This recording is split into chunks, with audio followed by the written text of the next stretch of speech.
ఓం నమ శివాయ.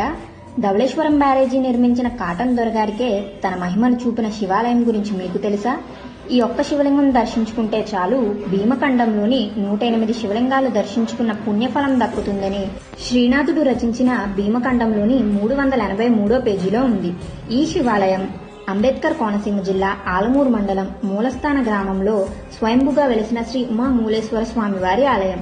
ఆలయ విశిష్టత గురించి ఈవో గారు శివరామకృష్ణ గారి మాటల్లోనే విందాం. ఈ ఆలయం ఇక్కడ ఏటుగట్టు అని ఉందండి. ఏటుగట్టు అవతల ఉండేది. ఇది పుట్టలో దొరికారు దేవుడు. ఈ దేవుడు ఏంటంటే చుప్పల్ల పేరూరి అని ఇంటి పేరు గల వైశ్య చౌగార్లకు దొరికారండి. ధవళేశ్వరం కాటన్ దొర గారు ఈ గోదావరికి ఏటుగట్టు కట్టి యానం దాకా కట్టాలని నిర్ణయించుకుని మూలస్థాన గ్రామం వచ్చేసరికి ఈ టెంపుల్ ఉండుటే ఈ గుడిని తీసేయండి, ఇక్కడ ఇలాగా ఏటుగట్టు కడుతున్నామని చెప్తే ఇలాగా దేవాలయం ఉందండి, ఇది స్వయంభూ అని చెప్పినా ఆయనకి వినకపోవడం చే ఆ రోజు రాత్రి ఆయనకి కళ్ళు మసకబడి నీరసించిపోతే కల్లో కనిపించి అక్కడ గట్టు తిప్పవలసిందిగాను ఎటువంటి ప్రమాదాలు రాకుండా నేను చూసుకుంటానని ఆయనకి కలలో చెప్పినట్టు ఆయన మొన్నాడొచ్చి మీరు గుడిని తీయక్కర్లేదు, నేను గట్టుని వంకరగట్టుగా తిప్పుతున్నానని చెప్పి వంకరగట్టుగా తిప్పారు. అలాగే పౌర్ణమి ముందు త్రయోదశి నాడు నందికి అభిషేకం చేస్తారండి. ఇక్కడ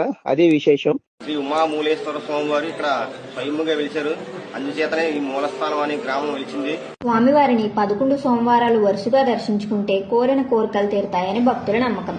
కావున భక్తులందరూ వచ్చి స్వామివారిని దర్శించుకుని పునీతులు కండి.